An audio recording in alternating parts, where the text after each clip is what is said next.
Hi, Silver Rain Runningcloud here. I'm still in beautiful Palm Springs, California, here at the Motel 6 East. Well, my time here is almost up. I'll be leaving on Friday, and I have had just a wonderful time. The staff has been remarkable. Of course, that was the best part of the trip was the people that work in this hotel. I mean, if you're going to come out this way, I can't give a higher recommendation than I can for this hotel. Except you have to pay extra for a refrigerator, and there's no microwave in your room. So food becomes a challenge, and the level of racism in this town makes eating out very scary and difficult. Even shopping at the grocery store can be very difficult. Um, it's very strongly enforced racism here, at least in my opinion, from what I've observed. You can almost feel it coming off of them, and it's scary. It's scary. It's very scary here. So here I am in another scary place in America, and the irony is that it's very hard to be displaced in your own land. You know, I mean, when you're displaced in your own land, that makes your life really hard. And this is I'm going to be going to another hotel on Friday because of all the sabotage in my housing situation. So I'm going to talk about that. And the reason I'm going to talk about it, I'll be honest with you, I do not want to talk about it. I don't. I want to pretend that everything's fine. I want to pretend that everything's going to work out. I want to pretend that I'm living a normal life. But I can't. I can't because I'll be moving to another hotel. And I talked to, some realtors today. I don't want these cars to be identified. I talked to some realtors today, and they're all European women. And they all, feel very important and arrogant when they tell me that I don't qualify and wish me luck. They'll say good luck to me. And it's hard for me for many reasons because of all of the land that I inherited and the money that I've inherited that I don't get. Now, as you remember, my brother Andre Martin Tepetti was an elected Democratic official in Illinois. And he was going to become a senator until I started my social media expose of him. And he resigned from the Illinois State Senate. I mean, representatives in 2021 or 22. But I still didn't get my inheritance, my share of the money that my stepfather left and the share of the money that my mother left. So decisions that I was making, thinking that I was going to be an heir, are partially why I'm in this situation that I'm in. I have no choice but to live in hotels. That's the only thing that I can do. And the hotel rate here is exceeding $2,000 a month the next go round. It just almost got to $2,000 this time around for 28 days. But the next time around, with the holiday season coming, where all the Europeans from Canada and all over the world come here to sunny California, it's going to be even higher. So since 2021, when Patty Koch at La Serena at Toscana in Phoenix took my 700 credit rating and ran it into the ground. And then Honda, when they stole my car at Arrowhead Honda, and then I couldn't pay for a salvage vehicle. And I thought that Honda Finance, where I had been a customer since the 1990s, I thought that they would at least help me investigate. But Geico covered the crime up. So that sent my credit rating even lower. Now, the thing of it is there's a domino effect. There's a domino effect that once you start to fall and you've got people deliberately planning and strategizing your fall, then it's an endless fall. You just keep falling. You just don't stop falling.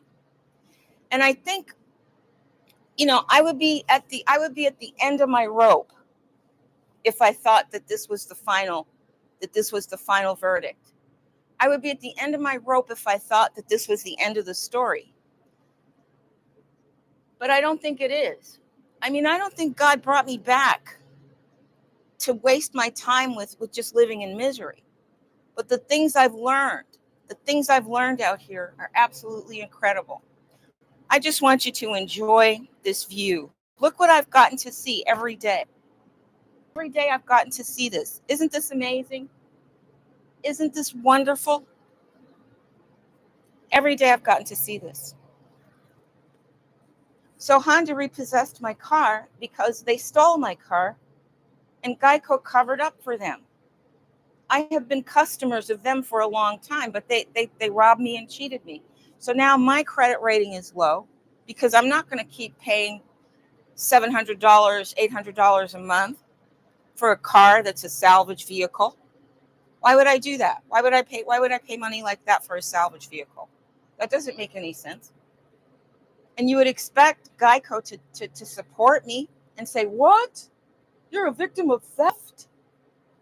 A dealership stole from you? A franchised Honda dealership stole from you? We're going to prosecute. But that's not what happened, is it? That's not what happened at all. I was the one put under suspicion. I was the one accused of a crime. And now I'm the one with the credit rating that makes it so I can't rent anywhere. Patty Koch told me, after raising my rent $100 each month, she told me that because I called the police to protect me from the European gang stalkers, that she would not renew my lease. Now, when you apply for an apartment, they want your entire life history. They want to know what you've done. They want to know where you get your money from. They want to know how many hours you work. They want to know a lot of really, really intrusive information. Really intrusive. And if I tell the true story of what happened to me, it's totally unbelievable. It's an unbelievable true story. If you say Honda dealership robbed me, people that believe you are going to run away because they're going to say, if that can happen to you, your enemies are extremely powerful. Now, every targeted individual out there knows what this big fall in the endless fall, the endless cascade, where you can't find anywhere to live, you can't go anywhere to eat, you can't get a utility, you can't do anything. And it looks like your fault. It happens so gradually. It looks like you did something wrong to end up here. And I did everything right. Okay? Now, I'll be back in a minute with more. This is just me letting you know that a lot of the targeted individuals are also the chosen ones. And I just am on today. I wanted to forget about everything in terms of the broadcasting. I didn't want to get myself in any more trouble doing broadcasting. But I really have to let you know that all the signs are there, that the things you thought were impossible are going to happen, that you will be saved, you will be able to live, you will have a good life. It's going to be radical. But all that crazy stuff you're thinking, well, I think it's about to manifest. They say that there were so many thousands of dead Europeans pulled out of North Carolina, where they stole the land from my family. And North and South Carolina, they stole land from my family. Mary Deck owned her own property. But once that census came out and they started classifying everybody by races that the enemies, the invaders assigned to us, then they started mapping out where all that property was, and they started scheming on all that property. I recently heard that 95% of the property in the South belongs to Europeans now, instead of the heirs of America. So it's very confusing. It's very difficult.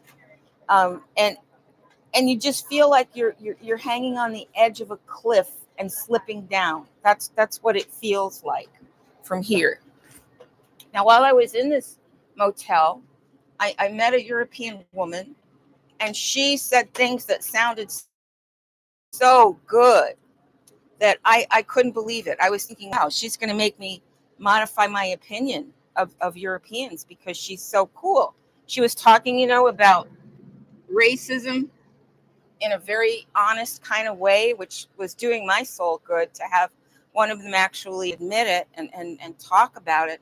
And she was, saying she's against the royals in the government and all this kind of stuff. And it was really, really cool, except she said her car was broken, so I'd give her a ride, and her car wasn't broken.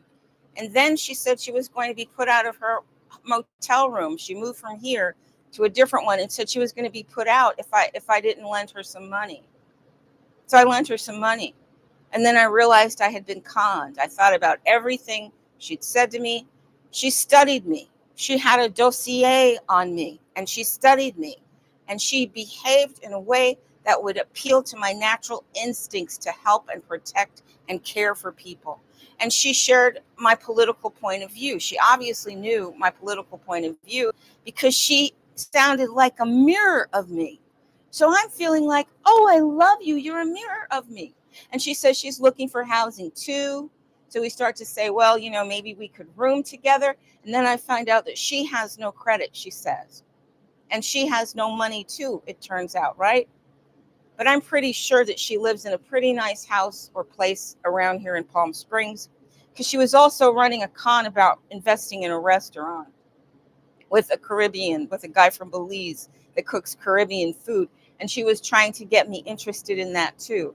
And talking to her, being with her, and seeing how much she tailored herself to me, well, it reminded me of movies like The Sting. And it reminded me of movies like that movie with Steve Martin in it, where he and this other guy were partnering up because they were targeting Europeans in Monaco, women, targeting them for their wealth and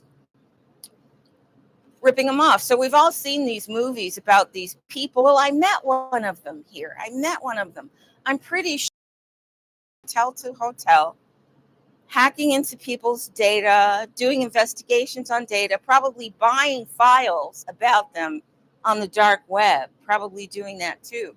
Because there's plenty of surveillance out there. There's plenty of data collected about each and every individual. And of course, the criminals are using it. They're collecting it. They're having access to it. And when somebody comes with a person as different as I am, as openly in opposition to oppression and the robbery of America from Americans, and the denial of European nationalist racism and the exposure of European nationalist racism and every single way it works together as a secret process. Because if they told you we're gonna steal all your land and set you up for genocide, well, you would know and you would be able to resist. But if they do it while pretending that everything's all right, while pretending that they believe in America, by pretending, then by the time you figure it out, it's too late. It's too late for you to save yourself by the time you figure it out. And if you do figure it out, they will come and attack you, right? They will come and attack you. And you will find it very hard to survive. And it'll look like your fault. Why do you keep hitting yourself? Why do you keep hitting yourself? Why do you keep hitting yourself? Why do you keep hitting yourself? And it'll look just like that.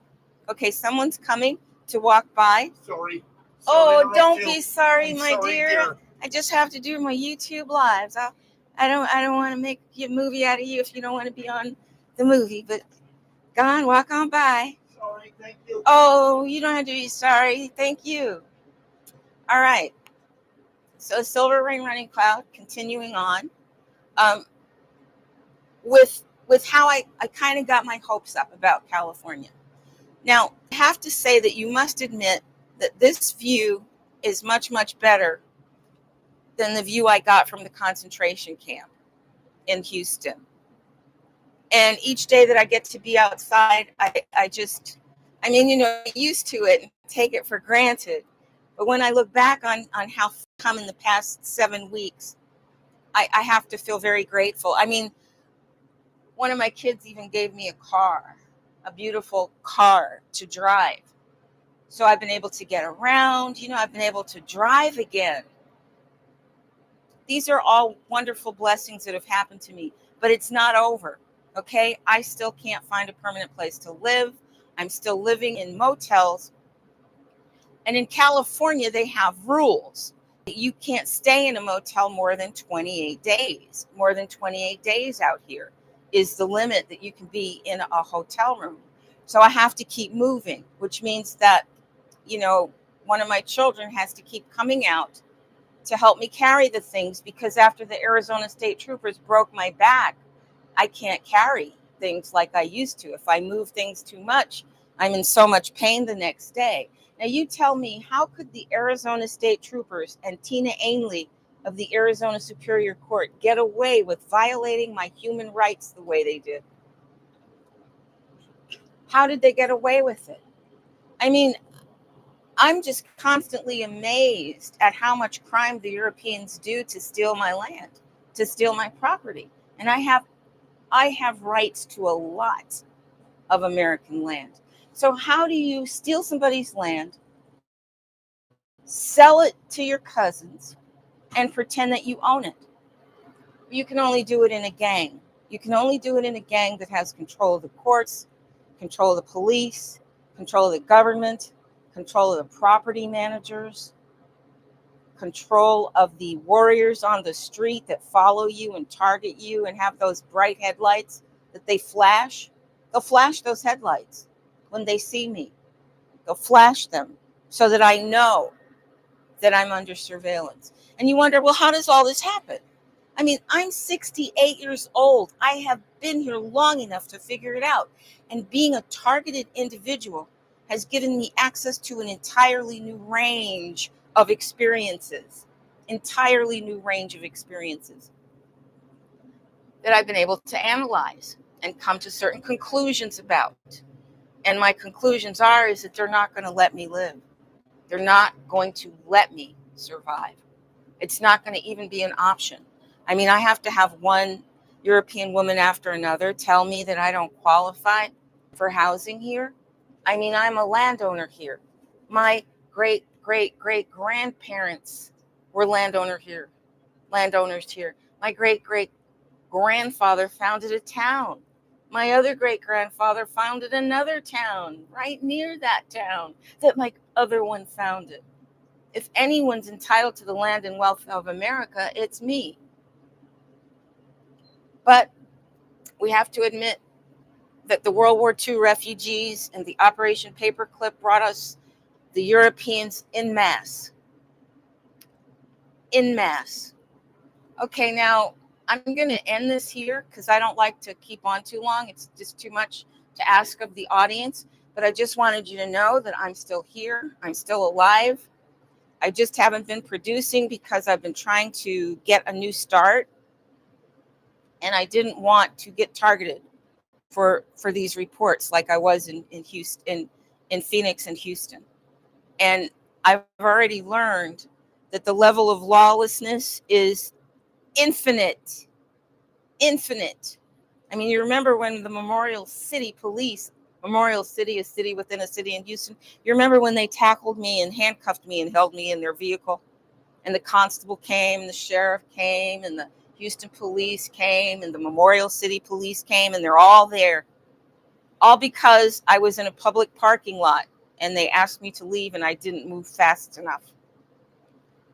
Okay, and then I'm in a concentration camp, and then I don't have a car, and then I can't get food in until my hero saved me and got me out of there and got me a car. And now I'm living from hotel to hotel here. I would like to live in Palm Springs, not because of the people, although I'll repeat, the people in this hotel have treated me mighty fine. But the other people at the grocery store, there's a guy who actually stopped working because he doesn't want to wait on me. You think I'm kidding, don't you? Well, I could tell you the whole story and you'll think I'm joking, but I'm not joking. He doesn't show up for work anymore because he doesn't want to wait on me.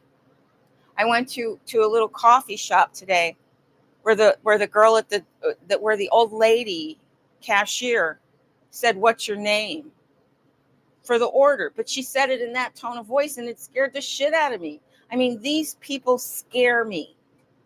Okay, they scare me. I was at Trader Joe's yesterday, and of course, one of the Europeans speaks to me on my way in to announce to everyone that a Black Indian is in the room.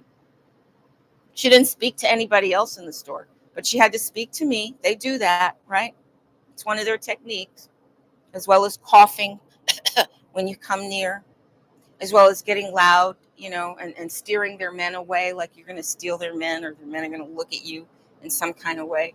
All these little body language and open, overt actions that I have come to observe that the European nationalist racists perform here should be no surprise to anyone, because we are the only ones that do not know that they are organized, they've had a plan.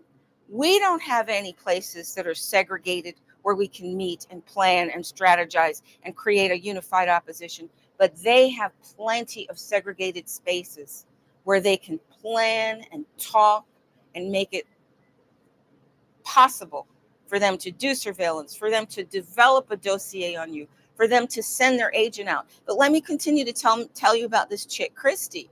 So Christy comes and she gets my attention in a way that she would know that I would know. She reminded me so much of Juan,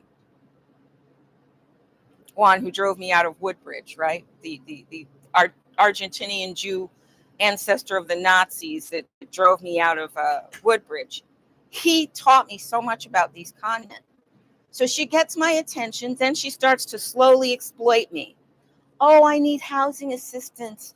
I'm going to give you this phone number of somebody for housing assistance, and I need it too. And if we both get housing assistance, oh, but my car is broken. I can't get to social services without a ride. So then I end up driving her, and I see her vehicle. She thinks I don't know what car she's in.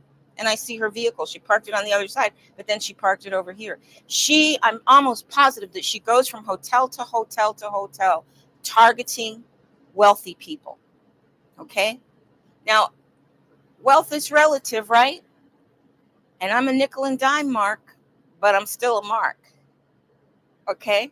And it's important to know that. I learned that from Juan. I learned how Juan was stealing from the people in Woodbridge and targeting older women and pretending he had an interest in us and getting in and hacking into our computers. Do you know he was siphoning money off my Bank of America bank account? But he's a part of an organization, because when I asked Bank of America to give me all of my documents, they sent me blank paper. And I already knew from being in Houston, in Phoenix, with the 700-pound bank manager who was so mean to me. That was the name of the story that I did on him. He was so mean to me. And he denied me service of a notary public. And when I complained to the Notary Public Association, because that's illegal, I ended up talking to a person with an Israeli accent who was actually rude to me. And that was when I began to realize, hey, associations are not to serve the people. Associations are to protect the criminals in the profession and protect them from harm. Okay, so while I'm here, I meet this con person, and she ended up getting $100 from me. But during the night, my spiritual guides drew the whole picture for me. I put everything together. I thought about all of the discrepancies in her conversations, all of the moments when she revealed that she knew more about me than she should. Juan gave himself away with that too, of knowing more about me than he should have. Then I realized, I said, oh my God, now, and the next step is they're going to try to set me up in the restaurant scam. Because when she said she was in the restaurant business, I did some free work for them, right? Because now she's going to get kicked out of the hotel. Now that hits my vulnerable point, right? Being homeless, because I'm one step away, right? So I'm afraid of that. The only thing between me and homelessness is the money that my ex-husband sends me, right? That's it. And they already went after him. They went after him, and that decreased what amount I'm getting, because they sent the IRS after him, the private agency IRS. They sent it after him. And so my money got decreased. And our whole situation became subject to investigation, right? So they could still end up putting me in prison. That could still be an outcome of this entire event. And that's why I have to believe that Cliff High is right and that we are on the verge of the science fiction reality. Because these people are so deeply embedded in controlling the property of America, and they have so many foot soldiers on the ground that there is no way out for people like me. There's no way out for us. No way out. Here in Palm Springs, I've been to so many places where I don't see anything but Europeans, and they notice you and call you out. I got kicked out of the Mizell Senior Center where they get paid for providing free meals. And you should see the number of people with Israeli and German accents and Italian accents who are over at the Mizell Center eating free meals. But they had a Caribbean man named Hector Simpson intimidate me, bully me. He would say, "Don't you ever talk to me." I mean, they treated me like dirt. And then they said, "You can't come back here again. You can't come back here again." And I'll tell you the story about that. I told you a little bit about what was happening before, but then I took it down and made it private. You know, I have over 1,000 videos here on YouTube, but I've mostly made them private. I've made them all private because I was really hoping to get away from the documentary expose. What do you call it when you do a documentary? Oh, yeah, expose documentary of the effects of European nationalist racism on my ability to survive in America and what it's like to be a dispossessed American and a dispossessed heir. You like my dress? Like my dress? It's pretty good. Yeah, well, you know, I'm lucky. I get a few breaks. But I'll be back later, to ramble on some more. I just wanted to get on because I think people have been wondering how I'm doing. And I wanted them to know that I'm still doing about the same, but better, much, much better, but still targeted and dealing with that. And I wanted people to know how nice it is at the Palm Springs Motel 6 East, and how if you come here, you can enjoy this view. And as you know, I don't get paid. I don't get paid a single European piece of money for the things I do. But look at that view. Is that nice? You should see the moon comes right up over here too. I mean, this hotel is just fabulous. And you've got Calvin downstairs and Megan, and they have taken such good care of me. They've really treated me well, and it's really gone a long way towards healing me. But when I go to Trader Joe's, the manager wants to tell me not to put my service dog's wagon in the thing, and they want to correct me, and I got people reacting to me everywhere I go because they don't want real Americans around them. And they are organized, and they will let you know. I mean, they kicked me out of the senior center paid for by Riverside County. Okay, when I wrote to the chairman of the board to tell him what was happening to me, he said, well, based on your behavior, which he didn't even talk to me, we have decided that you are not invited to be a part of this organization. We will refund your membership. You can complain to this agency. I'm like, why would I complain to an agency full of your friends? Right? There's no way out. They've sealed all the doors. They have made European nationalist racism the rule of the day. They've taken all of my inheritance. Okay? And they did it through my brother. My brother's working with them. So it took all of my inheritance.